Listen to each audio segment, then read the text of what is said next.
I guess hello world, huh?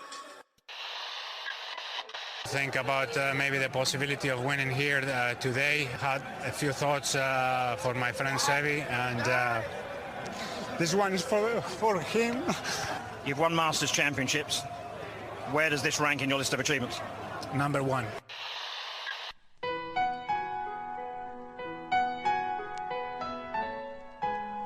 Bienvenidos a Augusta National y a una nueva edición del Masters y a una nueva edición de Golf Sapiens. Este episodio es presentado por Golf Sapiens Viajes. Hola amigos, bienvenidos a Golf Sapiens. El día de hoy tenemos un invitado que sí sabe jugar golf, no las babosadas que hicimos en el programa. Tenemos por aquí a Emilio González, jugador profesional mexicano, que está poniendo todas las fichas en el lugar correcto para llegar al PGA Tour. Esperemos que dar cátedra. Querido Emilio, ¿cómo estás? Bienvenido. Hola, ¿cómo están? ¿Todo bien? Muchas gracias por recibirme. Oye, entiendo que provienes de la capital del mundo, según Sammy, que la capital del mundo es San Miguel de Allende. ¿Es cierto eso? ¿Cómo se ve el golf por allá? Pues sí, muchos dicen eso, pero no, San Miguel es lo máximo. Siempre va a ser mi casa y no ha habido un solo año en mi vida que, a pesar de que vivo en Estados Unidos, que no vaya a visitar a mi familia y a pasar tiempo allá con mi gente. Y no nada más de San Miguel, sino de Malanquín National, que es el club del que salimos los dos, con un poquito de años de diferencia. Además somos vecinos y bueno, yo sí conozco a Chai desde que era niño, él a mí no, a su familia, y hemos visto en San Miguel, la verdad es que toda la proyección, desde que dominaba la gira en la zona centro, que como lo hemos platicado aquí, la zona centro tiene una gira infantil juvenil de las más fuertes y pues, Chai desde niño la dominó y luego toda la vida pues, que lleva ya en Estados Unidos y pues ahorita nos irá platicando, pero pues hoy en día es el hijo pródigo de San Miguel. Muy bien, qué honor tener al hijo pródigo por acá. Mi querido Chay, cuéntanos, ¿cómo es el proceso de un niño bueno para la gira? ¿En qué momento da el paso? Yo jugué la gira, era semi-regulinchi, muy lejos de ser el mejor, y los mejores de mi generación y de los de arriba y de abajo, ninguno llegó muy lejos. ¿Cómo es ese paso? ¿Cómo te vas dando cuenta que sí lo traes? ¿Cómo es la decisión? ¿Cómo has sentido eso? Creo que es difícil ponerlo en palabras como proyectar todo el proyecto que yo he hecho desde niño hasta hoy. La verdad, si te soy honesto, sí, desde niño soñaba con hacer lo que hago hoy día, pero pues sí, no sabes como los pasos que tienes que tomar para llegar, pero es como pues paso a paso de lo que puedas ver, lo que sigue para enfrente, es seguir dando ese paso. Yo, pues sí tuve buenos resultados en la gira, de chavillo y así, pero nunca fui alguien que ganó todas las giras o que siempre ganaba trofeo todas las etapas, cosas así. Yo, de hecho, mi primer torneo que gané en mi vida fue a los 19 años, en la universidad. Nunca gané una etapa de la gira. Nunca gané primer lugar de la etapa de la gira. Sí quedé varios segundos, varios terceros, jugué un par de interzonas, cosas así que sí me ayudaron mucho en mi desarrollo, pero nunca gané un torneo. Y pues sí tuve una guía, fui muy afortunado de tener una guía de gente que me quería y que me quería ayudar, como David y Toño, que me enseñaron a jugar golf, ahí en el Malanquín. Cosas así que desde pequeño te das cuenta que te dan impulso para empezar a crear algo. Y pues desde ahí nace. Y qué bien, qué duro dato ese de la gira. Habla del nivel. Evidentemente, alguien que llega a convertirse en profesional, a ganar dinero de ello y a estar peleando las peleas que estás peleando, bueno, habla del nivel previo y de cómo pues hay que agarrar madurez, ¿no? Este es un proyecto a largo plazo como es el golf, aunque pues el sweet spot de los profesionales igual y no es así. Tengo por aquí tus stats, ahorita vamos a revisarlas, pero ¿dónde crees que has mejorado como golfista? ¿Qué es lo que te ha fallado? ¿Cuál es tu coco? He mejorado, yo creo que gradualmente en todos los aspectos de mi juego. Mentalmente creo que he desarrollado muchas habilidades, especialmente en los últimos 2 años. Eh, me, yo antes no creía en la psicología deportiva y no trabajo con un psicólogo deportivo, quizás es como más un performance coach. Me ayuda mucho a, no solo adentro del campo, también alrededor de mi vida, con lo que hago y cómo hago las cosas. Y al empezar a trabajar con él, creo que me ha ido muchísimo, pues en mi proyecto en general. Pero creo que siempre he sido buen en términos como golfísticos de las secciones del juego. Siempre he sido muy buen ball striker, la verdad. El juego corto y el pot cuando estaba en la universidad no es que fuera malo, pero era muy de rachas. Y entonces al empezar a pulir eso, mis primeros años como profesional, creo que me ha ayudado mucho a volverme más consistente en términos de poder competir en muchos más torneos, no importa qué escenario, qué campo estemos jugando, estar preparado para poder competir en donde sea. Oye, ¿cómo se ve eso de ese performance coach? Me interesó. ¿Eso empezó desde la universidad? ¿Ya lo traías desde antes? Más o menos cómo funciona una relación con alguien de ese perfil. Mi coach de swing, mi instructor me insistió que empezara a trabajar con alguien porque él sabía que ahí tenía un par de tendencias que pues, se me botaba la canica muy fácil en el campo, era muy poco paciente, no controlaba, no era muy inteligente emocionalmente y no me controlaba mucho en ese aspecto. Em, y él notaba un par de cosas y pues yo como que lo fui empujando, nunca le hice mucho caso. Y desde la universidad como que intenté con gente, pero nunca me comprometí bien, siempre dije como de, hice 2, 3 sesiones con una persona y ya los mandaba a la chingada, y iba otra persona. No, este güey no funciona, y va y hacía un proyecto con alguien más y mandaba a otra persona a la chingada. Pero tuve un buen psicólogo, de hecho, que con ese sí me comprometí en la universidad. Se llama Jorge Martínez, es de Ciudad de México. Y él, estuve con él como, ¿qué sería? Un año y medio. Y él sí me ayudó mucho como a encontrar como un proceso en el que me puedo enfocar y cómo mejorar, más que nada. Y me dio varias herramientas que me ayudaron mucho cuando estuve con él. Y él fue el primero que me dio como un paso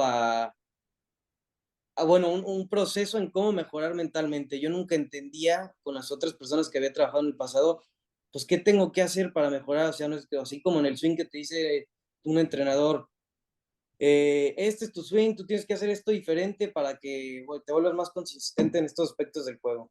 Yo no tenía esa fórmula averiguada en el lado mental y me desesperaba y por eso mandaba la chingada a la gente. Hasta que conocí a Jorge y trabajé un año y medio con él, me enseñó muchísimo. De ahí partimos caminos, pero él fue la primera persona que me ayudó ahí. Y desde Jorge ahora trabajo con alguien que está más enfocado, pues como te digo, es como life coaching y performance coaching, con un americano que se llama Greg Gardin, y me ha ido muy bien con él.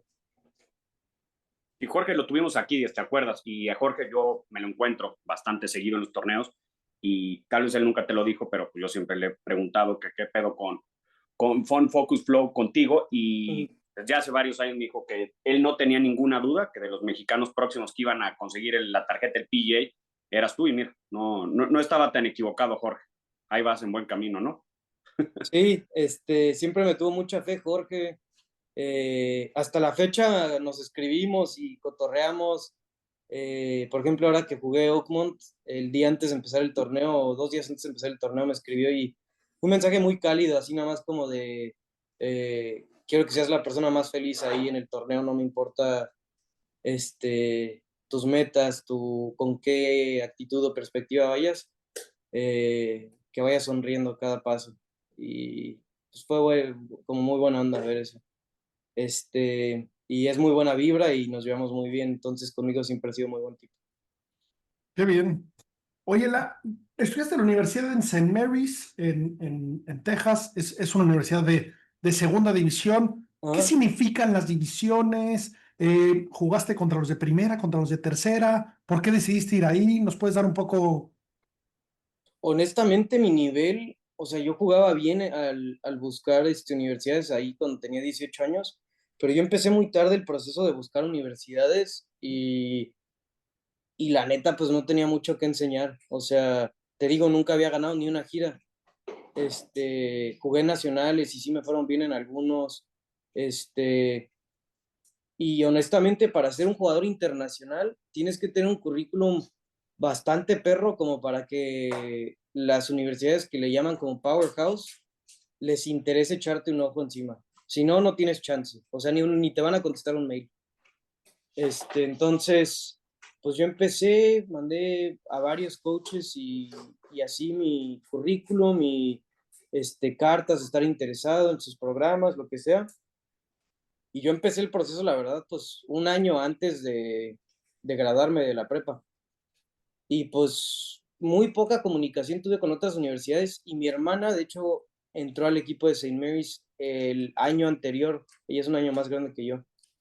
Y pues la neta yo no encontraba nada y ella habló con el coach del equipo de hombres y le dijo, oye, pues mi carnal la neta está buscando, juega bien, te lo juro que pues no te estoy echando nada más humo de él que pues para conseguirle algo, pero si te interesa darle chance, pues ahí está, para que hables con él.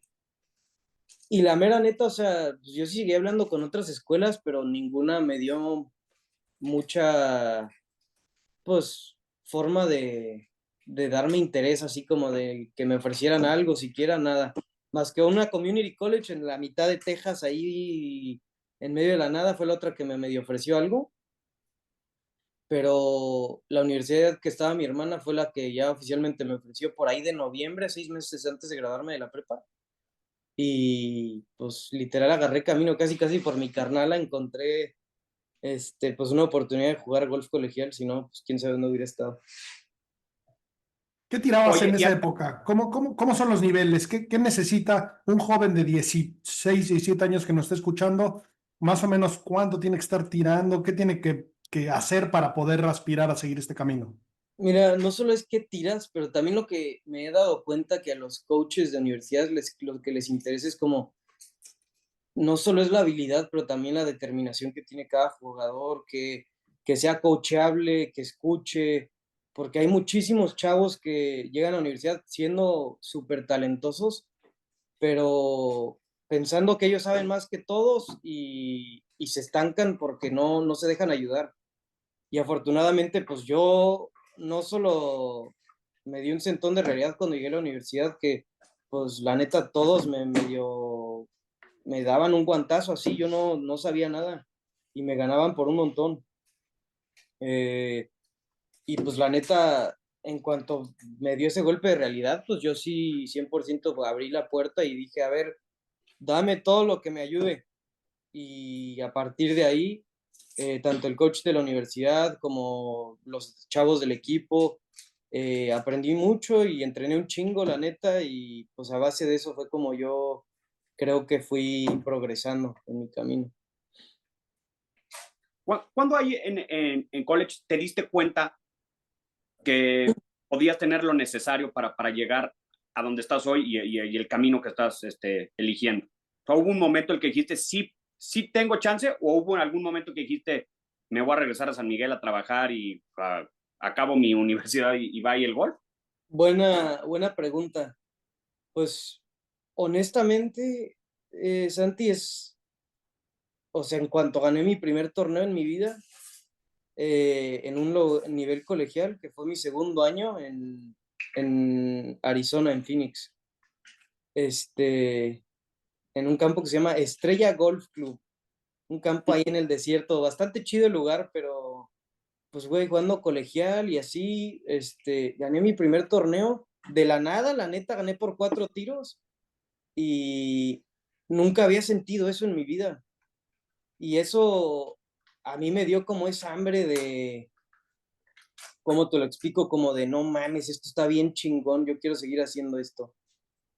Y al día siguiente que regresamos a la universidad, los torneos acaban el martes, el miércoles regresé a entrenar, porque yo sabía que no porque ganaba, o sea, ya tenía todo resuelto y ya sabía cómo pegar todos los tiros, sabía que todavía tenía que seguir trabajando. Y afortunadamente tomé esa actitud y, y ese año, mi segundo año en la universidad, de solo ser un freshman cualquiera en la división 2 de la NCAA. Gané 3 torneos más ese año. Jugamos Nationals con el equipo, quedé top 10 de Nationals, fui al American, todas esas cosas. Y la neta, ahí es cuando me empecé a creer como de, la madre, o sea, puedo construir algo a base de esto. Pero antes de eso, la neta, pues digo, el sueño sigue siendo un sueño, pero nunca había tomado iniciativa el sueño. Después de mi primer año de universidad, la neta, pues yo decía, pues esto es solo una herramienta para, pues yo tener un título universitario en Estados Unidos y pues a ver qué pasa. Pero pues, yo la neta pensaba que estaba años luz de poder hacer lo que estoy haciendo. Oye, y ese tiempo en college, cuando empezaste ya a destacar, ¿tuviste llamados de otras universidades? ¿Te empezaron a buscar de Division One algo? ¿O nunca nadie te buscó y tú te quedaste tranquilo en St. Mary's y seguías jugando ahí y te olvidaste del resto? Sí, hay dos cosas ahí que son bien triquis de cambiar de divisiones. Eso ya lo quitaron, pero cuando yo estaba, si te transfieres de división 3 o 2 a 1, te suspenden, bueno, no te suspenden, pero te sientan un año, no puedes competir un año entero. Y pues solo vas a la escuela. Y la neta, yo estaba contento, tenía buenos jugadores en mi equipo, estaba contento en San Antonio, mi carnal estaba ahí, estaba cerca de México para si algún día necesitaba algo ir a México. Y la otra cosa es que los coaches de División 1 no pueden ir a bombardear a un jugador y solo reclutarlo. El jugador primero tiene que decirle a su universidad, hey, estoy interesado en transferirme, y te metes a un portal de transferencia de universidades. Y ahí es cuando, si estás ya en el portal, ahí a los coaches de las universidades te pueden bombardear con correos, lo que tú quieras. Pero yo nunca me metí al portal. Entonces, nunca tomé la decisión. Sí te cruza por la mente, pero pues no había por qué para mí, o sea, la neta estaba contento, sabía que seguía mejorando, estaba compitiendo en los torneos que jugaba cuando te metías a los cates, la neta, había muy buenos jugadores como para competir, güey, o sea, en el Corn Ferry yo juego con 2 o 3 vatos con los que jugaba en la universidad. El vato que mi último año en la universidad me ganó el Player of the Year de la NCAA, ya ha ganado en el PGA Tour, o sea, competencia. ¿Es quién? Se llama Vincent Norman, es de Suecia. Él sí se transfirió un año después a Florida State para jugar un quinto año. Y yo no jugué un quinto año y me fui a mi profesional. Oye, ¿cómo se veían tus sesiones de práctica en Malanquín y luego en la universidad? ¿Cómo ha ido evolucionando eso y hasta ahora? Yo, cuando éramos chicos, pues era tirar un chingo de bolas, ¿no? Y ya, como que esa era la manera de ser bueno, ¿no? Probablemente ha cambiado eso. ¿Qué has aprendido y qué sacaste de la universidad y qué has sacado pues de la práctica? Sí, te digo, de lo que más me enseñó la universidad y el coach de mi universidad es cómo entrenar y qué tenía que entrenar, porque me di cuenta que no tenía ni idea. O sea, cuando iba a entrenar sí hacía y ponía el tiempo suficiente, pero pues la neta iba más por compromiso, no por saber qué es lo que estaba haciendo. Me enseñó a tener como una disciplina de cuántas pelotas puedo pegar en el range, así no me desgasto de más, pero que sea con mucha intención cada pelota que pego y qué es lo que estoy intentando hacer. O sea, yo al día, aunque sea off-season, lo que sea, yo no pego más de 115 pelotas, 120 pelotas en el range. Porque yo sé que las primeras 30 pelotas hago esto, las siguientes 30 hago esto, y las últimas 50 pelotas hago como trayectoria de pelotas, pegando números, como más jugar golf, quitarle la parte técnica. Y me he vuelto muy bueno en ese aspecto, yo creo. Pero sí lo he aprendido con el tiempo, porque en la universidad, puta, sí tenía, especialmente los fines de semana, tenía días de que entrenaba 8 horas y pues sí acababa muerto, pero no, a veces sentía que no llegaba a nada.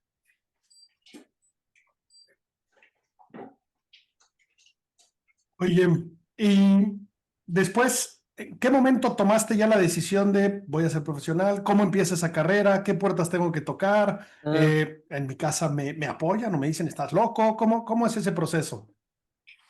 Sí, afortunadamente, cuando me hice profesional, tuve el apoyo 100% de mis papás, de mis hermanos, de toda mi familia en general, pero pues en mi familia pues el golf no es muy grande que digas, o sea, mis papás y mis hermanos sí, y tengo un tío que se llama, le dicen Fechis, es mi tío Fernando, hermano de mi papá, pero en Un ídolo de San Miguel, ¿eh? Luego le pongo los pero de personajes toda la más familia divinos. somos los únicos que jugamos golf. Y somos familias muy grandes. Mi mamá tiene 6 hermanos y mi papá 7.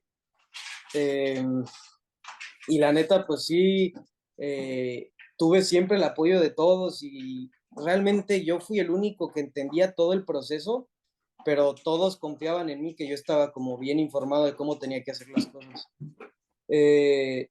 Yo fue como un tiempo muy raro para hacerme profesional porque me gradué de la universidad el año de la pandemia, el 2020. Y cuando pasa eso, pues todo se suspende. No sé si se acuerdan que hasta la NBA, las ligas de fútbol, todo suspendieron. Los torneos de básquetbol de March Madness, todo suspendió por la pandemia. Entonces nuestra temporada terminó creo que a febrero o marzo, no me acuerdo. Y no acabamos ni siquiera el ciclo. Y cuando pasa eso, la NCAA, a todos los jugadores que fueron afectados por eso, les regalan un año de elegibilidad más. O sea, yo pude haber regresado un quinto año a la universidad si quise, pero yo ya me había graduado de la universidad y la neta yo no quería regresar a la escuela. Y le dije eso a mis papás, me dijeron, no, tranquilo, ya acabaste, yo lo único que te pedí fue que le echaras ganas a todo el aspecto de la escuela también, sacaste tu título, lo hiciste bien, entonces yo no te puedo decir nada. Entonces decido no jugar un quinto año y decido hacerme profesional. Y yo me despido del mundo del golf amateur en el US Amateur en Bandon Dunes. Y un amigo mío de San Miguel, Hugo Rosas, me fue a cadear. Y fue muy, muy chingona manera de despedirme del golf amateur. Fue buen torneo. Jugué más o menos, no entré a match play, pero jugué más o menos ahí. Tenía mucho sin competir por estuve encerrado en San Miguel 4 o 5 meses por la pandemia, jugando todos los días con la banda y así, pero no había competido bien hace mucho tiempo, pero lo disfruté mucho. Y en cuanto acabo ahí, yo me regreso a San Antonio queriéndome quedar ahí para vivir y que sea mi base para mi carrera profesional, pero pues tuve que cambiar de planes por lo mismo. La pandemia en todos los clubes que yo entrenaba en la universidad no permitían como socios nuevos porque era la pandemia, entonces dijeron nuestra burbuja está siendo súper restringida ahorita, entonces no podemos aceptarte, sorry. Entonces, mi entrenador que daba clases en Sea Island, en Georgia antes, me dijo, pues carnal, vente a St. Simons acá conmigo, puedes entrenar acá lo que tú quieras y quédate en mi departamento hasta que averigües qué quieres hacer y cómo le vas a hacer. Y de ahí, literal, empaqué mi carro y al día siguiente me fui.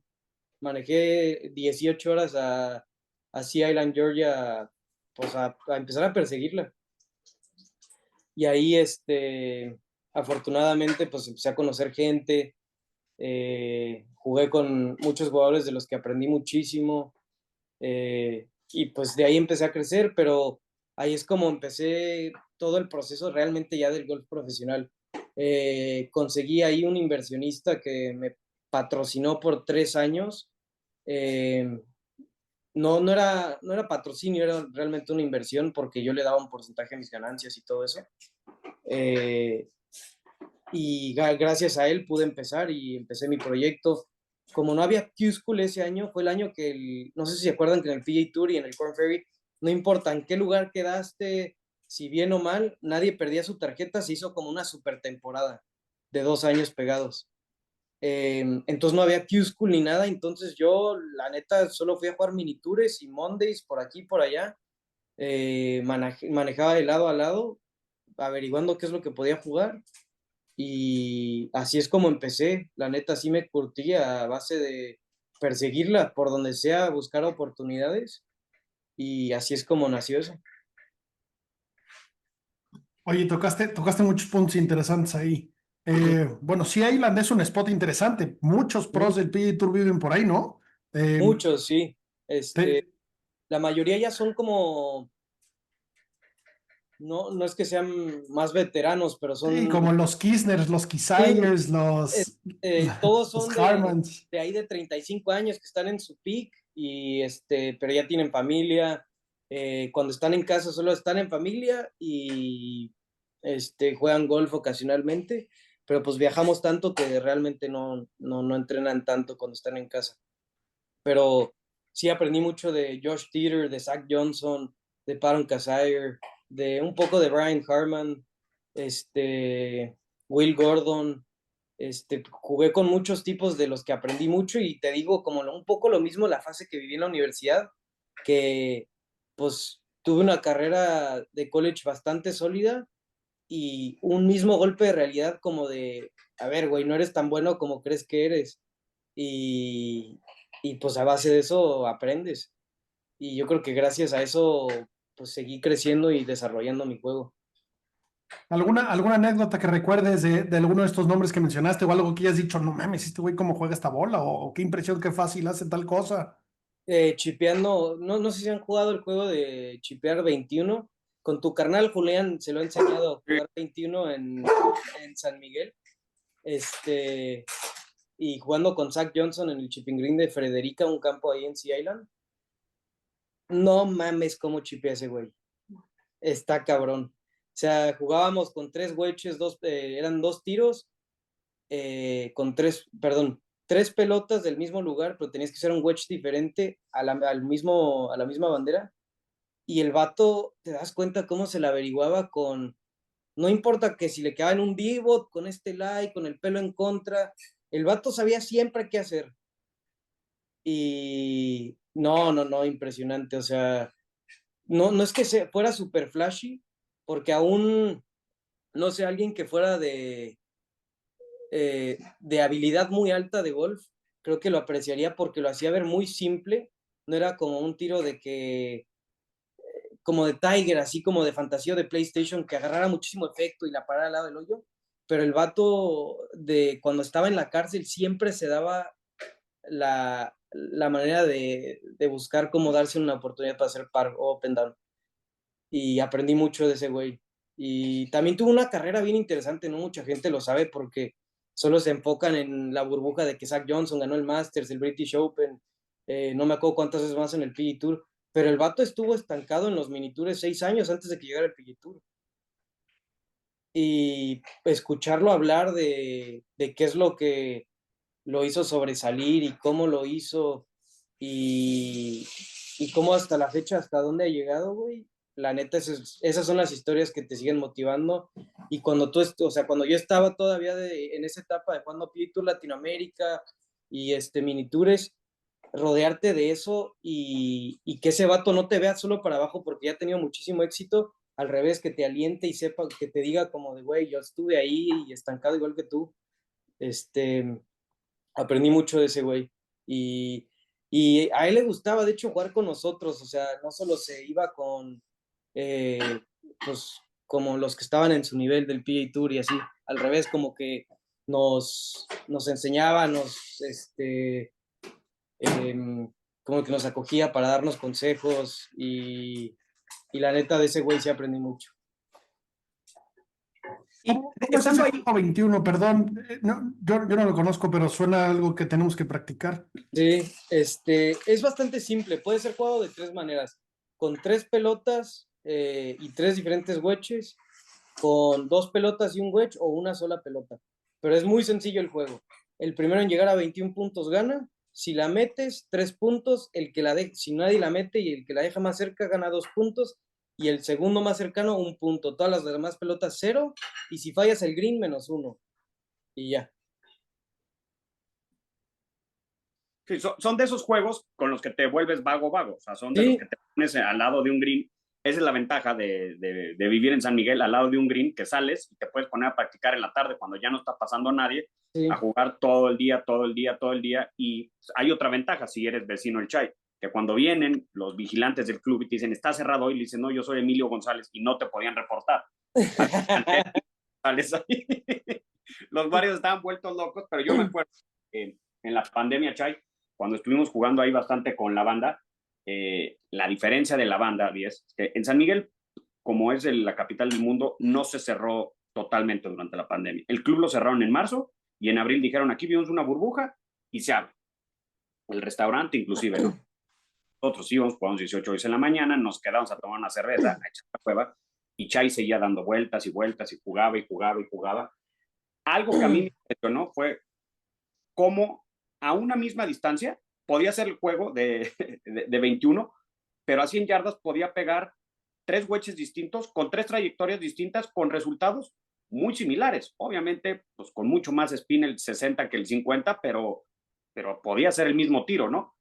Y ahí sí es cuando, siendo amateurs, ¿no? Te das cuenta que uno de amateur no tiene nada y que sí hay una diferencia entre pues, los golfistas de élite o en prospecto de élite, porque en ese momento como no había más que estado en college, a nosotros. Ahora imagínate la diferencia, si a mí me impresionó eso, imagínate lo que le habrá hecho Zach Johnson para que vaya impresionado con más nivel todavía, ¿no? O sea, porque ya había mejorado de esa vez de la pandemia que estaba como medio oxidado porque no había competido. Y esa pinche pues fogueo creo que te da pues para hoy en día puedas hacer esos tiros en un campo con alta presión sin que te implique una locura, ¿no? O sea, es lo que has hecho, pues, repetición, es lo que has hecho toda la vida, jugando con tus amigos, jugando con otros profesionales o compitiendo, ¿no? O sea, es repetir lo que ya sabes hacer. No hay que encontrar nada nuevo. Sí, exacto. Pero sí, te digo, como de experiencias así, es como yo he decidido aprender, porque como que creo que tienes opciones, o sea, hay gente que prefiere hacer muy su propio camino y solo escuchar a su instructor y a sus coaches, pero hay un lado que ningún coach del mundo te puede enseñar, así como tú dices, de volverte más vago. Em, a menos de que literal te den un guantazo, un revés, alguien como Zach Johnson chipeando que me lo dio a mí, no vas a entender como cuánto puedes mejorar todavía, a pesar de que te consideres alguien que es bueno en el juego corto. Y aprendes tiros nuevos así. Te digo, no existe realmente ningún instructor en el mundo para mí que, que te enseñe lo vago. O sea, eso lo vas aprendiendo con experiencia y con exponiéndote a que alguien te ayude. Las horas de vuelo no te las quita nadie. Sí. Oye, a ver, has jugado, pues bueno, en muchas categorías, en muchos tipos de torneos, desde torneos mexicanos, Conferry, PGA, Major. ¿Qué tanta diferencia hay? ¿Qué es lo que más se diferencia? ¿El campo, el field, la velocidad? ¿Cómo los pondrías en tu experiencia? No, o sea, la neta, ahora cuando acabo de jugar mi primer Major este mes pasado y la neta, sí es otro mundo. O sea, deja tú las facilidades y el campo, y sí que el rough está del tamaño de mi cabeza, eh, pero no todo, o sea, el setup del campo, otro mundo, o sea, es difícil de describir Oakmont. No, o sea, obviamente todo el mundo sabe lo difícil que estaba, en la tele se veía, y simplemente con el score ganador te dabas cuenta. Pero la neta, lo justo que era, no había una sola cosa injusta de ese lugar. O que dijeras, nah, aquí sí se la mamaron, o sea, ¿cómo le haces? No, no tenía nada injusto. Igual y el único tiro que yo diría, el tiro de salida del 12, que el fairway sí cae demasiado de izquierda a derecha y la bola se iba muy fácilmente al rough. Pero fuera de eso, la mera neta, todo es como difícil de describir porque era demasiado justo para lo difícil que era. No sé si me hago entender, o sea, no te podía decir, o sea, está un pot de 5 pies, o sea, decías, pues es un pot de 5 pies de bajada, sí está rapidísimo, pero estaba muy justo. Si pegabas un buen pot le ibas a meter, pero si la fallabas, sí te ibas a pasar 2 metros probablemente. Era un poco extremista, sí, pero era muy justo. Pero a base de eso, esa experiencia de los otros torneos que he jugado del PGA Tour, sí sigue siendo muy diferente. Solo he jugado un par, yo sé, pero los que he jugado han sido en Los Cabos y Houston, aparte del US Open.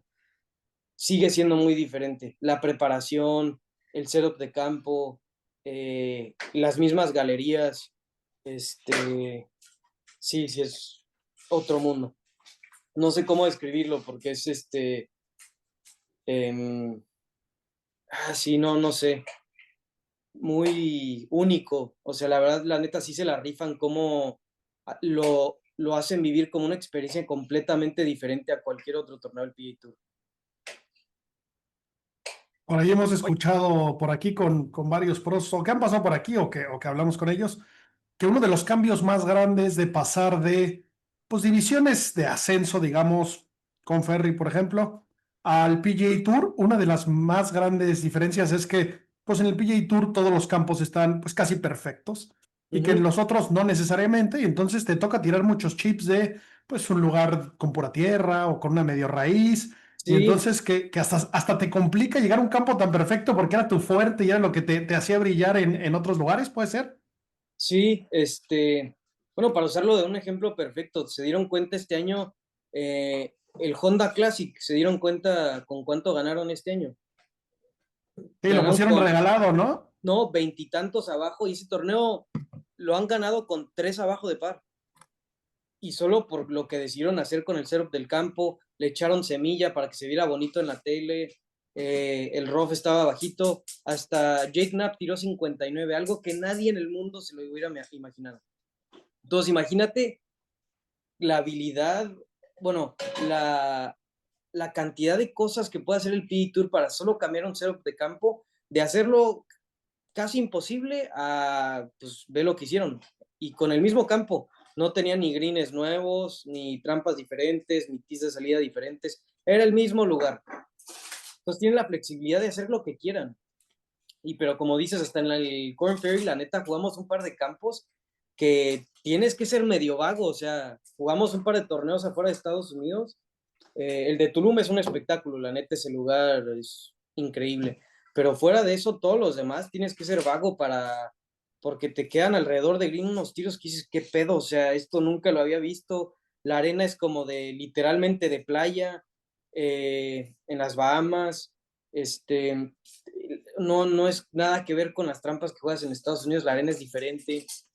Alrededor de Green te pueden quedar unos lies muy complicados que se te hacen difíciles como de juzgar y leer. Y también jugamos también en Panamá, que es un campazo divertidísimo, es muy difícil el campo, pero tienes que ser vaguísimo porque, pues sí, o sea, es un campo que no está perfecto. No es una pintura de lugar, pero es demasiado divertido porque te requiere ser demasiado bueno en todos los aspectos del juego para competir esa semana. Y, y claro, o sea, eso creo que, como dicen ustedes, y estaban mencionándolo, especialmente tú, Santiago, es impresionante lo vago que tienes que volver para poder dominar en cada etapa del nivel profesional. ¿Tú crees, y tú, a mi nivel de viejillo cansado, me sirve? Yo sí creo que me puedo diferenciar en algo del resto de la gente con la que juego a un nivel muy normal. Creo que es lo que puedo hacer alrededor de green sin que sea una locura. Y creo que se lo debo porque en San Miguel aprendimos a pegar desde la tierra, o sea, desde el tepetate, o sea, al lado de un en fairway, o sea, podías quedar en una situación, o sea, horrible y no quedaba de otra. O sea, le tenías que pegar, o sea, en San Miguel, en los caminos se juega, no tienes alivio, o sea, las trampas a veces las rastrillaban, a veces no las rastrillaban, a veces habían pasado una manada de perros, o sea, como que estaban en unas condiciones bien difíciles. Y eso, ¿no? Pues al final te vuelves vago y aprendes a echar tiros pues, que no practicarías fuera de. ¿Crees que a ti el haber, pues, o sea, la verdad, crecido y jugado tanto en San Miguel te ayuda a ser más, a que puedas ser lo vago que hoy eres? Sí, especialmente adentro de 100 yardas o de 150 yardas, 100%. O sea, la neta, yo hasta la fecha cuando voy al Malanquín no pongo un pie en el range. Yo me la paso en el campo y en el putting green y en el chipping green si voy, pero en el range no pongo un pie. Hago todo mi trabajo en el campo, eh, y la neta porque eso es lo que me ha ayudado a volverme pues vago en ese aspecto. aprender tiros de adentro de 150 yardas, de como tú dices, pegar.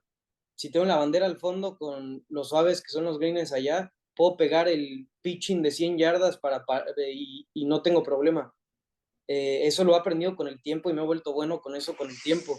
Y eso es lo que me dedico a hacer cuando estoy en San Miguel y voy a divertirme. Y lo mismo, alrededor de Green, el Malanquín no es perfecto. Es bonito y lo tienen bien cuidado, pero te puede quedar ahí sentada como en un hoyito en la vuelta del 1 al 9 que está bien dura porque no tiene la misma capa de tierra. ¿Y cómo le haces para sacarla de ahí? Pues te la averiguas. Pero sí, 100%, güey. O sea, yo creo que hasta me hiciste pensar, pero 100% desde que tengo, pues uso de razón, aprendí a ser un poco vago en ese aspecto. Oye, Hay que hablar vamos, con del club de golf, el Malanquín, para que mejore las instalaciones. Ahí si lo conoces le avisas, ¿no, Choy? vamos a hacerle suma al US Open. Cuéntanos toda la experiencia desde que llegaste, te prestan un coche, te dan un regalito. ¿Cómo es el Welcome Kit? Cuéntanos todo. No, está toda madre, o sea, como algo que nunca había vivido. Pero ahorita continúo con eso, pero eso es lo que el vivir toda esa semana no solo fue como un regalo y lo aprecié un chingo, no me entiendas mal, y lo disfruté muchísimo. Vinieron mis papás, vino mi novia, y la pasé increíble. Pero cuando acaba la semana, yo dije, no mames, o sea, me muero de ganas por regresar aquí. Y regresar de tiempo completo, o sea, no que solo sea como algo ocasional. Eh, pero sí, o sea, ahora que vuelvo con lo que me dices, este, llegué el domingo en la tarde y fui el domingo en la tarde solo a Oakmont, cayó un aguacero. Podías practicar y así, pero yo no fui a practicar, solo fui a hacer el registro, todo ese tipo de cosas que la neta toman un chingo de tiempo porque, o sea, la neta todo está súper lejos de todo. Entonces el locker está arriba y luego el registro está abajo y tienes que ir acá para recoger tus cosas de regalo del torneo y te tardas por lo menos 1 o 2 horas haciendo eso. Y fui y el locker room espectacular, o sea, pues igual como algo que ustedes han ido a jugar golf en Escocia o en Inglaterra, Irlanda, algo así. A Escocia, justo fuimos. Ah, mira, pues imagínate los locker rooms así viejos, güey. O sea, las mesas de donde te sientas para cambiarte los zapatos estaban llenas de hoyos, güey. Y nos explicaron los attendants de los locker rooms que, pues ves que antes los spikes eran de metal, güey. Pues son hoyos pues, güey, desde hace 100 años y de 50 años de la gente que se cambiaba esos spikes ahí, pues apoyaban el pie ahí y hacían hoyos en la madera. Y siguen teniendo las mismas mesas para sentarte, no las han cambiado. Los lockers espectaculares, son viejos, pero muy limpios y muy organizados. Igual y sí los han restaurado un poco, igual y con las fachadas y así, pero la esencia de los lockers no la han perdido. Y esa es una experiencia que yo nunca había vivido, fue increíble. Nos regalaron un morral, o sea, como una maletita como para ir al gimnasio, que cada jugador tenía su nombre y el número de registro que le daban. Eso y un par de cosas. Me regalaron unos vasos, unas tapitas como para vasos de vino. A todos los que era su primer major se los regalaban, solo a nosotros. A todos los demás no. Y se los regalé a mis papás, que a ellos les gusta un montón el vino. Y cada tapita eran 4 tapitas, creo, de portavinos. Una era de las tumbas de Oakmont, de las trampas. Otro era como con mi nombre. Otra era con el green del hoyo 18. Y otra, que decía My First Major y con mi firma. No sé la neta de dónde lo sacaron, pero la neta fue un detalle bien chingón. Y ya, yo empecé mi proceso y mi preparación el lunes en la mañana. Y la neta lo que más me sorprendió, y hasta la fecha como que es difícil de describir y volverlo a ver, no mames la cantidad de gente que hay el lunes en un major. O sea, yo he jugado, este año que he jugado bien en el Corn Ferry, he ido en los últimos grupos varias veces en domingo. Hay 10 veces más gente que el lunes en el US Open o en un Major, yo creo, que en la ronda final de un torneo del Corn Ferry. Entonces eso Ya también. conocí, ¿Mande? era la primera vez que estabas en Oakmont. No había sido ni de visita, ni con el college, nunca había sido. Nunca, güey, no, no, no. Un lugar espectacular, un campo increíble, ¿no? O sea, es la mera neta, yo fallé el corte y cuando estábamos viendo el Día del Padre, la ronda final, mi papá, mi novia, mi mamá y yo aquí en la casa, todos decíamos, no mames, la neta, la tele no le hace justicia a este lugar. Obviamente se dan cuenta que está difícil porque, pues, no hacen muchos birdies, van ganando con even, uno abajo, uno arriba, pero no le hace nada de justicia, güey. No tienes idea lo que es ese lugar. Pero eso fue sin duda alguna algo que me tuve que adaptar y creo que me adapté muy bien. Pues cuánta gente hay, el ruido que hay porque no hay silencio, y lo aprendes a disfrutar de un modo.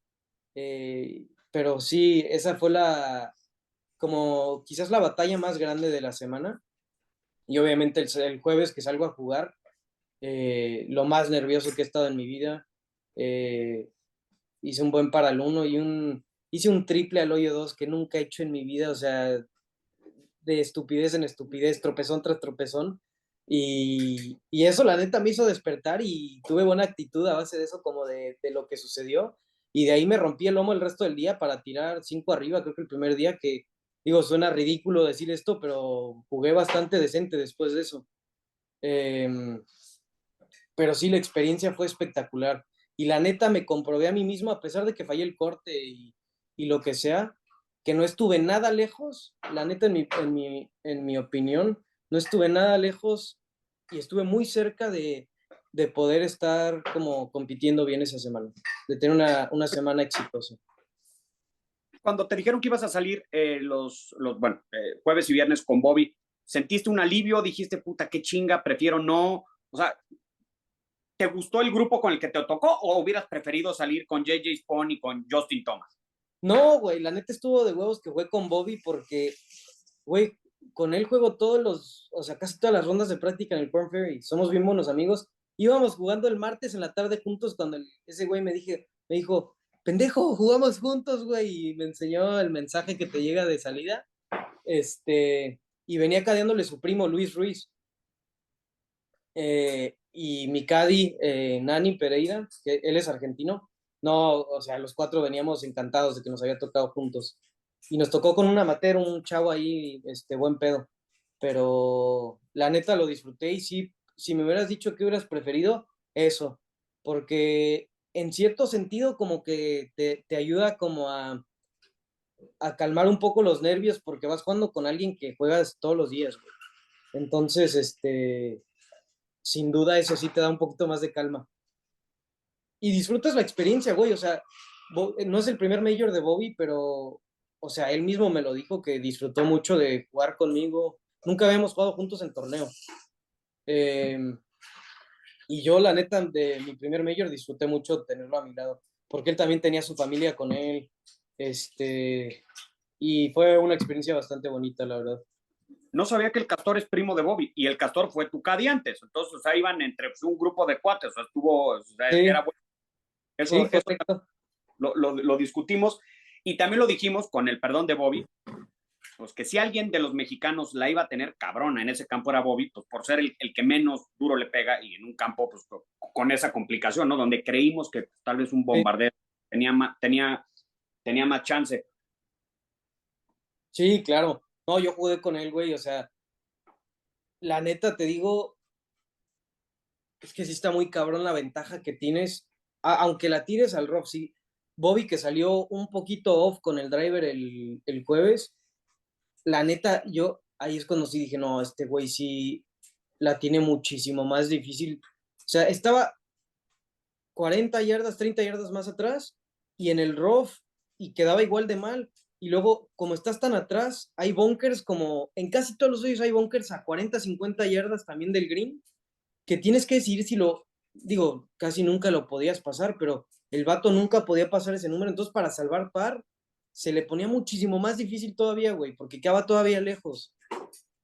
Entonces, sí decías como, no mames, este güey, si falla apenas el fairway, a pesar de que pegue un buen drive, porque los fairways eran bastante angostos, no mames, la tiene muchísimo más difícil. O sea, si yo pegaba el driver también en el rough, en el mismo lugar que Bobby, pero un poquito más enfrente, y casi todos los fairways picaban y si pasas los bunkers esos de 40, 50 yardas, la pelota corre y ya se acerca un poquito al green por lo menos. Y él no podía hacer eso, él tenía que quedar corto de eso. Entonces era un tercer tiro mucho más lejos. Y era una penalidad, o sea, el rough, la neta, nunca había jugado algo así. Es difícil de describir porque, o sea, la neta, para la habilidad que tienen todos los jugadores que jugaron esa semana, te hacía ver como un estúpido a veces. O sea, la intentaba sacar y si te quedaba muy hundida, o sea, no la sacabas, güey. O sea, o salía ahí como arrastrada, ni siquiera salía con algún tipo de vuelo. Por lo que veo aquí en tus stats, off the tee ganaste strokes, le pegaste muy bien, muy derecho. En accuracy en especial, distance no tanto, perdiste ahí un poquillo, pero bueno, traías un field complicado. Pero los tiros a green fue donde más perdiste. Sí sentiste que por ahí Sí, estaba. no, 100%. O sea, lo que más vi difícil, el segundo día, si no cuentas el hoyo 17, porque es un par 4 que le tiras a green, solo fallé un fairway.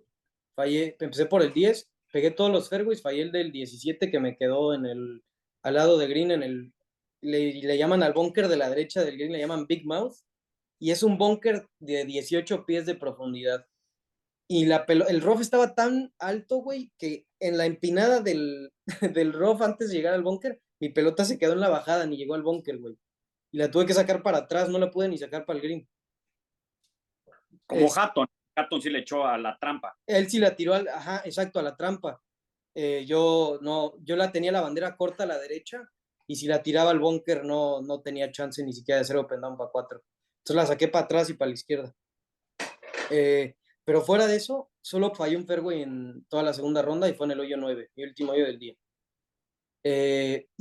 O sea, sí fue un día que los 2 días no estuve muy fino con mis segundos tiros, pero lo difícil, no mucha gente igual y se fijó en esto, igual y ustedes sí, pero jueves y viernes el campo ya se había secado, había llovido mucho la semana anterior y la pelota ya empezaba a soltar, no reaccionaban en los greens, ya empezaba a tener en donde picara la pelota, el primer pique volaba 5, 6, 7 yardas más. Entonces las plataformas son pequeñas de por sí. Entonces dejarla en la plataforma adecuada se volvía muy difícil. Muy justo, pero muy difícil. Entonces, o sea, podías pegar un tiro decente. Pon tú que la piquera se lado de la bandera, pero con el palo equivocado y podía hacer la diferencia de irte para atrás, irte al green y perder strokes gain. A pesar de que pegaste un rayo de tiro, la dejaste en el peor lugar solo por equivocarte de palo y con la trayectoria equivocada. O sea, esas son las cosas que tienes que hasta pensar en un major. Tienes que, no solo es, ok, tienes que pegar para 170. Si está la bandera corta, si el green está blando o firme, tienes que averiguar si le puedes pegar con el 8, con el 7 o con el 6. Porque el sábado que ya cayó un aguacero sábado y domingo, la estrategia en ese aspecto se cambió completamente, se revirtió. En vez de pegarle lo más alto que pudiera para que tuviera spin la pelota y un ángulo suficientemente pronunciado para que frene, se convirtió en lo opuesto, en pegar tiros así más como controlados, con menos efecto para que la pelota frenara en las plataformas. Y eso fue lo que más disfruté yo y de las cosas que más aprendí. Dije, no mames, o sea, este es otro mundo. La verdad, en casi todas las semanas del Corn Ferry, los greens no se ponen tan duros. Y es mucho de, hay unos 7-2 a la bandera que hay que picar, unos 7-2. O sea, no tienes que hacer mucha matemática más o pensar mucho más de lo que tienes en el tiro. Pero en Oakmont sí fue impresionante cómo cómo te desgastaba mentalmente y lo que te requería en todos los aspectos en cada tiro. Y eso lo disfruté muchísimo también, la verdad. Y qué mejor lugar para hacerlo y qué mejor manera de hacerlo y competir que de esa manera, la neta. O sea, no me puedes decir que ves que hay muchas semanas de que si el rough no está alto y que si alguien le va dando por todos lados y pues anda fino con los fierros y aunque está en el rough la deja cerca y mete pots, puede ganar el torneo. Esa semana tenías que hacer todo bien. No puedes hacer algo mal. Sí, sí, se notó. No, es un espectáculo, o sea, digo, dicen que Augusta es muy similar, o sea, en el aspecto de cómo tienes que jugar golf, no en el lado de, no en el lado de cómo está el setup del campo, con el rough hasta acá, pero simplemente de cómo tienes que jugar golf y cómo tienes que pensar y con qué palo tienes que pegar ciertos números y cómo controlar tus trayectorias, todo es así. Eso es parte de lo que nos tiene enamorados de jugar Links Golf, donde Sí, tienes claro. que tirarla a botar pues 15 yardas antes y verle la caída al fairway y No, ver y si tienes todo eso viento que en mencionas, contra, ¿no? y si tienes viento en contra es al revés, porque sí, los greens son duros ahí, pero si hace tanto viento que si tienes un wedge con el viento en contra y la picas al lado de la bandera, aún así se viene. Y viento a favor es al revés, la tienes que picar 30 yardas antes del green. Se vuelve algo demasiado divertido, en mi opinión, porque trae muchos factores a los que no estamos acostumbrados a jugar. Totalmente. Oye, última pregunta de Oakmont. Queremos tu honestidad absoluta. Aquí nadie se ofende. El señor Santiago Rocha, que tú lo Hugo, conoces, Diego, o yo. Jugando bien en Oakmont, ¿crees que rompamos el 100? Jugando bien. Bien. O sea, Bien, sí. salí y jugué bien. O sea, Bien, sí. no salí crudo. O sea, salí y jugué bien. No. ¿Puedo romper el 100? O sea, ¿bien te refieres como de que estás en todas tus habilidades o que le estás dando bien? Pegué fairways, tripoteé. O sea, en su club ese día hubiera tirado 7-2. Hubiera tirado par en el Mallorquín. La mera neta, yo creo que hubieran tirado por ahí de 90, güey. Jugando bien. O sea, ¿sí se rompe el 100? Sí, el 100 sí se rompe.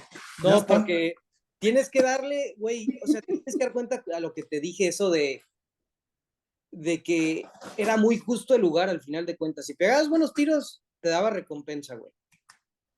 No te estoy diciendo que no había un solo bailout en el campo, ni uno. Y lo pensé y lo platiqué con jugadores que jugaron el torneo. Y bailout significa como de, no hay ninguna como que digas, ay, si le espanto por acá, queda bien. No, ni chipeando, ni poteando, ni un segundo tiro, no existe uno. Pero pegando los tiros adecuados, sí te recompensa. Entonces, si sales a jugar bien, te lo juro que sí te va a compensar. Pero aunque juegues bien, vas a pegar un par de tiros malos y desafortunadamente te va a penalizar más cabrón todavía. O sea, si en el Malanquín hubieras hecho un bogey, si bien te va, ibas a hacer doble probablemente en Oakmont. Si la cagabas o quedabas apenas en el rough o fallabas el green en donde no debías. Sí, por ahí de 90 yo creo que sí. No, pues es que lo dije en el episodio y no sabes el hate que me llegó. O sea, llegó, Sammy está drogado, es un pendejo, ¿cómo crees? Ese güey no puede tirar misión 50, no mames, está cojo. O sea, digo, jugando bien, ¿eh? Salí bien, pegué fairways, le pegué bien, poteé bien, voy a tripotear mucho. Y es 100, ¿eh? No dije que iba a tirar cerca del par, dije 100, romper 100, no mames, es tirar. No, 100 sí, güey. 12 bogies. Y yo te he visto jugar, especialmente a ti que le das muy recto, Jason también le da recto. Jugazo es el único que me preocuparía, güey, porque... Estando enfermo, ¿estás de acuerdo que se puede? Sí, pero güey, o sea, yo te lo voy a dejar claro, el segundo día yo pegué, en teoría, 12 de 14 fairways, contando el 17, y tiré 7 arriba, güey. Por eso, yo necesito tirar 15 más que eso. Uno sí, por hoyo. No, 100% lo harías. No, pero... Saludos a Carrillo. Saludos al mundo. Ya solo falta ir a jugar a Oakmont, pero bueno, ya esto es un hecho científico comprobado por la NASA, se cierra el tema. No, 100%, güey. La neta, sí, yo no veo cómo... Híjole, güey, es que 100 son un chingo de tiros, güey. Es lo que yo digo. Sí. No, estás en lo correcto, yo creo. 10. Y no hubo mano negra antes de No, para nada. ay, te voy a tirar por ahí una bola rápida, hazme el paro, no mames, por favor, no. Totalmente. Especialmente si juegas inteligente y, güey, o sea, hasta nosotros teníamos que sacar el wedge del rough, güey. O sea, no había ni una sola vez que sacaras el fierro 7, ni siquiera para avanzarla más. Si eras inteligente y así, sí. Es más, si yo te diría esto, si llevaras un caddy que jugó el US Open, hasta capaz que tiras menos de 85. No, ya, no me infles, este güey va a estar inmamable, ya y déjala. No, ¿sabes por qué? Porque te va diciendo no solo pues por dónde, pero, o sea, si la cagas y la dejas pegada a un lip de un bunker o está medio muerta en el rough, que te dé la medicina como de, a ver, carnal, no la vas a sacar de aquí, sácala aquí al lado. O darle un par de tips como de, cuando en el rough te queda con el pasto a favor, hasta una madera sale, güey. Habían jugadores que esa semana en los trucks de las compañías de palos pedían maderas nueves, güey, para sacarla del rough cuando les queda el pasto a favor. Es mejor que sacar el fierro 4. El fierro 4 se clava y no sale, y la cara del palo se cierra. Entonces, cositas así, si llevas a alguien que entiende esas cosas, creo que te ahorras muchísimos tiros en un torneo así, güey. Qué bien. A mi gemelo, el Neil Shipley, que era de por ahí, ¿no? Sí, tu gemelo. Oye, mi querido Chay, a ver, vamos ya cerrando porque no te queremos robar mucho más de tu tiempo. Esta temporada vas por buen camino, estás haciendo un buen papel en el Korn Ferry. La consecuencia de tener una buena temporada es, puedes agarrar tarjeta del PGA Tour. ¿Cómo vamos con eso? ¿Ya te viste? ¿Estás preparado? ¿Cómo te trata esa situación? Mira, creo que la respuesta para decirte si estoy preparado te la voy a poder decir en octubre, en la segunda semana de octubre, cuando acabe la temporada. Pero sobran 10 torneos. Creo que mentalmente estoy trabajando bien como para lidiar estas próximas 10 semanas, porque obviamente se viene un poco más de presión, cierre de año, se pone apretada la cosa. Pero yo sé, güey, que si yo me encargo de mis cosas, no tengo por qué no acabar adentro del top 20 o ganar la orden de mérito o acabar en cierto lugar y llegar al PGA Tour. Pero me siento preparado, estoy disfrutando mucho. Esta es mi última semana de descanso y luego son 6 torneos corridos. Pero sí, o sea, yo creo que he hecho buen papel, me he demostrado a mí mismo que he crecido mucho en todos los aspectos de mi juego, que estoy disfrutando mucho mi carrera y la neta no veo por qué no puedo hacerlo. Entonces, como te digo, el primer paso es la neta disfrutar de todo lo que llegue estas próximas 10 semanas y al igual que he disfrutado los últimos 16 torneos que hemos jugado. Entonces, al encarar las cosas con esa perspectiva, creo que ya voy empezando con el pie derecho a lo que voy a afrontar las próximas 10 semanas. Qué bien. Oye, vamos a visualizar y a jugar el juego de que consigues la misión. ¿Cuál es el torneo que más ganas le tienes? ¿Cuál te gustaría ganar? ¿Cuál es el que más te llama la atención? Pues, la neta, todos me gustaría ganarlos. No hay ninguno que le hago el fuchi ganar. No hay ninguno que le dé preferencia, yo creo. Igual y si me preguntas, igual y Nashville es el primer torneo de los playoffs este año, porque el año pasado ahí se me escapó, la neta jugué muy bien, quedé de tercero. Y la neta jugué espectacular esa semana, nada más el domingo se me apagó el pot y se me escapó el otro güey por 2 tiros. Pero sí, quizás es el único que le tenga ahí un poquito de querer revancha. Pero, ¿y también te refieres en el PGA Tour o...? Sí, quiero saber, respóndeme lo que Claro, te dé la en gana. el Yo quiero ahorita PGA hablar a Tour. ti de golf. No, hombre, pues no sé cómo va a estar el tema, pero estaría increíble si todavía hay torneo en México, porque para mí sería como un quinto major eso. Aparte tienes una revancha ahí pendiente, ¿no? ¿Cómo estuvo esa situación ¿La de los Cabos? la de Los No, esa Cabos? estuvo buenísima. Güey, fue una cosa muy loca, porque yo la neta, la regla la entendía, pero no sabía que era tan desarrollada, por así decirlo. Yo en el Para hoyo darle 15, contexto a la gente, jugando el torneo del PGA Tour de Los Cabos, el WWT, sufriste una descalificación, ¿correcto? correcto, sí, el segundo día, ya me faltaban 4 hoyos, fue en el hoyo 15, y yo tenía que cerrar con 2 birdies en los últimos 4 hoyos para pasar el corte. Y en el hoyo 15, en el tiro de salida, literalmente le pegué al driver, yo creo que 100 yardas, no te estoy exagerando. Me resbalé y de milagro hice contacto con la pelota y la tiré directamente al desierto a la izquierda. Y picó, hay un búnker como a 150 yardas, mi pelota picó corta de ese búnker y de ahí picó hacia la izquierda, hacia el desierto. Y antes de tirar una provisional les dije, hey, pues voy a decir que es provisional, pero pues no tengo mucha intención de encontrar esa bola. Solo por si acaso quedó ahí en la orillita, de que le haya dado un opal y quedó ahí en la orilla.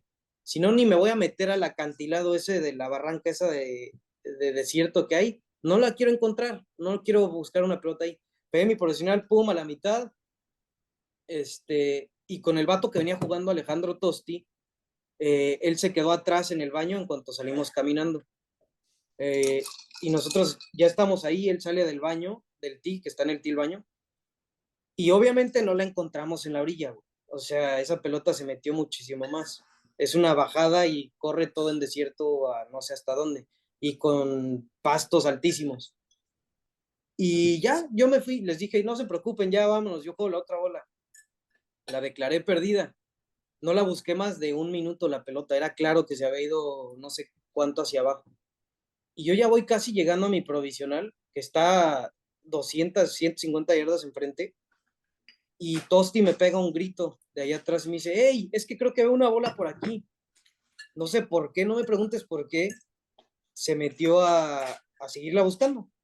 A pesar de que el otro player, su caddy, mi caddy y yo ya la había dado por perdida y me seguí caminando. Y yo le pegué un grito de regreso y le dije, güey, no, no la quiero encontrar, ya la di por perdida, gracias. Cada quien siguió por su día, digo, por su cuenta, acabamos el día. Acabé haciendo bogey en ese hoyo, o sea, hice verde y moral, pues, y con los dos de Castillo y la bola perdida, bogey. Entonces me puse a 3 del corte, cerré con pares y verde al 18, fallé el corte por 2, X. Y me fui, pues obviamente, pues emputado, no había jugado bien, y me fui a comer con mis papás allí en Cabo San Lucas. Y en eso me llega un mensaje 2 horas después de que había terminado de jugar, pagando la cuenta con mis papás, del comité de reglas del tour, que oye, podemos hablar contigo de una situación que ocurrió en el campo. Y dije, pues, cabrón, pues, sí, claro, voy de regreso, me tienen media hora porque estoy en Cabo San Lucas. Y ya regresé, y me metí al grupo de reglas y me dijeron, oye, ¿qué pasó en el hoyo 15? Y dije, pues qué raro en el hoyo 15. Pues pegué mi primer tiro, la tiré al desierto, pegué una provisional, no la busqué por mucho tiempo, mi intención era buscar la bola, encontrar la bola porque si es que la encontraba, estaba metida en medio del desierto y ya había pegado una provisional perfecta, no tenía sentido para mí buscar esa bola y jugarla. Y dijeron, es que no dijeron nombres, pero este, por otra persona nos enteramos que una pelota fue encontrada, no sabemos si fue la tuya o no, pero tú no hiciste un esfuerzo de identificarla. Entonces, tú no tienes permiso de jugar la bola provisional, aunque tú ya la declaraste perdida. Si alguien adentro de los 3 minutos, porque me preguntaron, habían pasado 3 minutos y les dije la neta, les dije, no, ni de pedo. Para que ya fuera perdida, a pesar de que tú ya dijiste, ya no le quiero jugar y voy caminando. Si alguien te está diciendo que ve una pelota, tú no tienes permitido jugar la bola provisional hasta que identifiques que esa primera pelota sea tuya o no. Porque si sí acaba siendo tuya, la provisional yo no la puedes jugar. Si decides regresarte al tee, tienes que pegar otra vez la salida, no puedes jugar la provisional. Y como yo no hice ese esfuerzo y yo no tenía ni idea que tenías que hacer eso, me dijeron, desafortunadamente te tenemos que descalificar. Y pues así acabó. Estaría bien que regresaras y les dieras en la madre. Sí, Pinche tos. Ya no lo queremos en el programa. Queríamos evitar que se fuera la chingada todos, tío. Pero sí, ¿Tienes- ahí fue el tema. Y ya, güey, pero pues me quedé tranquilo, la neta, yo supe que fue un error completamente honesto. Pues me dijeron que esa era la penalidad y ¿qué les voy a decir, güey? Y mucha gente me dijo, pero güey, no me importa, ahora de acabo fallaste el corte. Pues sí, güey, pero quieras o no, como que ahí te quedas con la espina porque pues los medios empiezan a hablar y sin saber realmente los detalles de la situación, pues igual y te aplasta un poquito. Pero así fue como fue. De acuerdo. Está pinche. Oye, últimas dos preguntas. ¿Eres mucho de meterte a los palos? ¿Qué traes en tu bolsa? ¿Traes algo loco? ¿O eres muy de si consigo un buen patrocinio juego con eso? ¿O ni de pedo saco mi pot favorito que llevo él desde la primaria? ¿Cómo es eso? Bueno, yo estuve en contrato, bueno, estuve y fui leal con Tiles desde la universidad, 4 más 3 años, 7 años estuve con ellos de full staff. Tienes que usar el driver, los fierros, los wedges, o sea, son 11 palos el contrato, pero el driver y los wedges son a huevo. Y este año, el año pasado no driveé muy bien, no estuve contento, y como es parte del contrato, decidí no hacer contrato de palos este año. El único contrato de palo que tengo es el pot.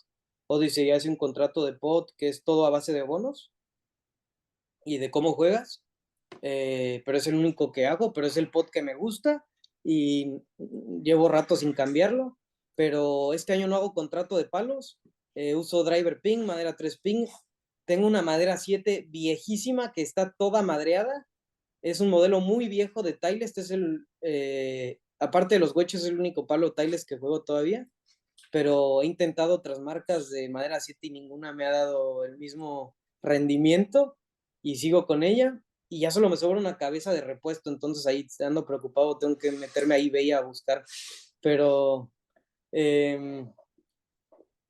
fierros Strixon uso, hueches Bokis y mi pot es Odyssey. ¿Cómo funciona ese contrato del pot? Tú te lo dan y si quedas en X lugares te van dando bonos en base a ese Sí, desempeño con ese pot. es por puntos y cada punto tiene un valor de dinero. Este, y obviamente mientras mejor juegues, más puntos sumas. ¿Y qué pelota estás usando? Tiles. Sí. ¿Cuál? ¿Left Eh, Dash o algo así? no, 2025 Pro Ivan X. Usé a fin de año, probé la Left Dash, pero no fue muy consistente para mí, especialmente con los fierros. Del Tía es una pelota espectacular porque sale muy rápida y lejísimos, pero con los fierros el control de distancia se me estaba complicando, entonces no lo usé. Y me di cuenta que era más un poco el tema del driver, ya que empecé a calar otros combos de varillas con cabezas de otras compañías y en la pelota me di cuenta que no era el problema, era más un poquito el matchup del driver. Pero sí, fuera de eso, sí tengo una bolsa un poquito campechana, pero la neta está muy funcional, estoy muy contento con mi bolsa. Esos Oye, fierros en Rickson, qué buenos han salido. Sí, Mucha sí, son gente jugándolos. de la gente que no usa contrato de palos, los fierros más usados son los Ericsson. Le han quitado mucho a Mizuno, ¿no? Eso solía ser Mizuno, los que no tenían contrato, y muchos han ido para allá. Sí, así es. Oye, y de patrocinios, ¿quién te está apoyando ahora? En esta última, cuando, o sea, lo haces por año, lo traes hasta cierto objetivo. Sí, tengo a una compañía de varillas que se llama Terraforza. Son varillas que son un poquito diferentes, no son tu típico, en un fitting no solo te hacen como por el qué tan stiff es la varilla y el torque de dónde patea la varilla de tu standard fitting, es un poquito de cómo usas el suelo también y cómo, porque todo el mundo usa el suelo diferente y hay lo que le llaman como, pues sí, maneras de hacerlo, por así decirlo. Y si eres, digo, estoy hablando un poco en el lado de ignorancia, pero tienen como nombres. Pero si eres del pattern Z, usas la varilla color rojo y luego la amarilla si eres de este otro modo. Y yo uso la varilla roja de Terraforza, solo con el driver, es lo único que requiere mi contrato. Y me ha ido increíble con ella, la verdad. Y te digo, la única diferencia que añade a tu típico fitting es de cómo utilizas el suelo. Entonces a muchos instructores les interesa eso porque usan ese tipo de tecnología de cómo haces el backswing, y cómo regresas al lado izquierdo y cómo llegas al impacto y todas esas cosas. Entonces implementan eso y pues a mí me ha ido muy bien con ellas. Ese es el patrocinio que tengo en mi bolsa. Tengo a una compañía de Wealth Management que se llama Americana Partners. Está basada en Houston. Con ellos me llevo muy bien, son muy buenos tipos. Y Mint Dentistry, que es una compañía de dentistas, y está en todo el norte de Texas. Muy bien. Sí. Oye, Y te ya, damos la opción de elegir el primer major que vas a ganar, ¿cuál es? el Masters, Ok. ¿Porque te hace inmortal o porque es tu favorito? porque es mi favorito. Ok, ok, muy bien, pues bien elegido. Bien. Última pregunta que le hacemos a todos los que pasan por aquí. ¿Cuál es el mejor tiro de golf que has hecho en tu vida? Puede ser por la importancia, por la dificultad, porque impresionaste a una novia, lo que sea, uno que le tengas cariño. La mera neta fue mi primer año en el Corn Ferry en Panamá. Era el tercer torneo del año y yo había arrancado mal el año en las Bahamas. Fallé los 2 cortes y venía un poquito con la soga en el cuello porque tenía que empezar a sumar buenos puntos. Si no, cuando asciendes al Corn Ferry y no tienes estatus completo, solo te dan los primeros 8 torneos y si no sumas bastantes puntos, te botan. O sea, solo jugaste 8 torneos y ya no juegas el resto del año. Y en Panamá y el segundo día el primer día tiré 3 arriba y el segundo día empecé bogey por el 10. Y en el 12 la dejé en pata de árbol, solo hay 2 par 5 en el campo. La dejé en pata de árbol mi salida y la saqué a buena de lado y tenía 250 yardas a la bandera de tercer tiro.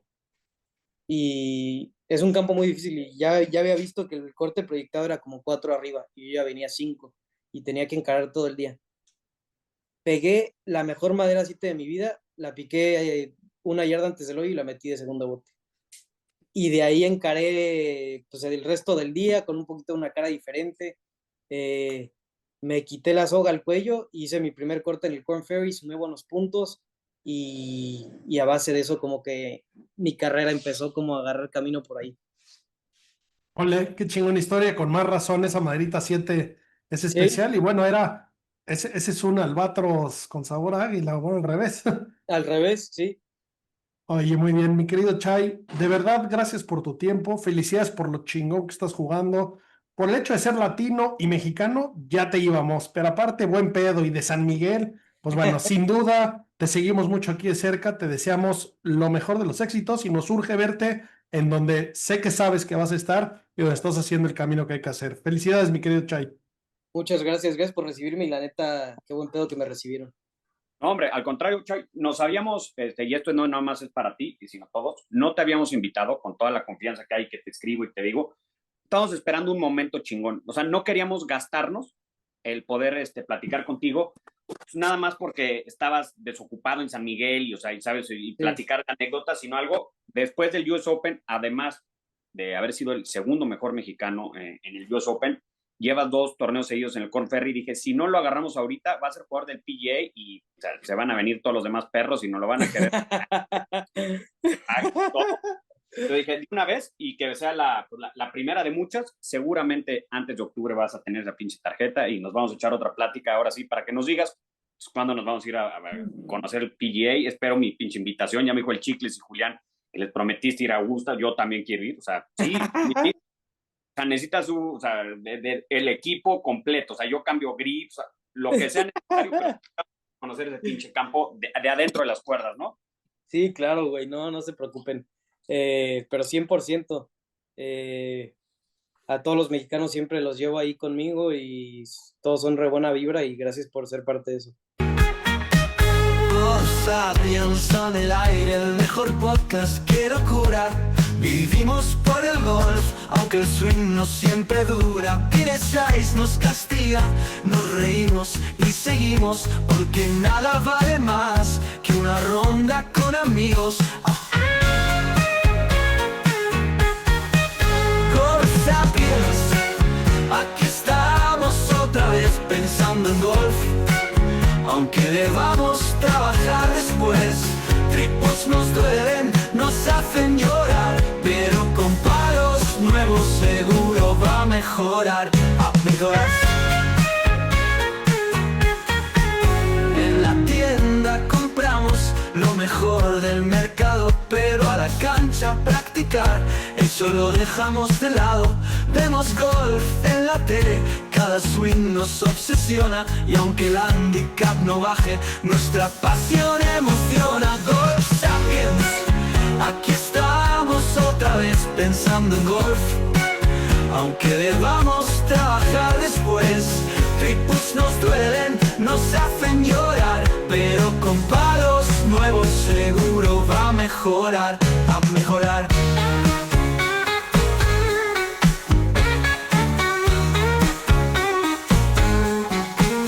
El golf es un regalo de los dioses, lo sabemos bien. Nos frustra, nos castiga, pero volvemos otra vez, porque nada se compara con esa ronda ideal, entre risas, los swings fallidos y el drive más brutal. Puta, el Golf Sapiens, el mejor podcast, eso ya lo ves. Golf Sapiens, seguimos enfermos, eso es lo que es.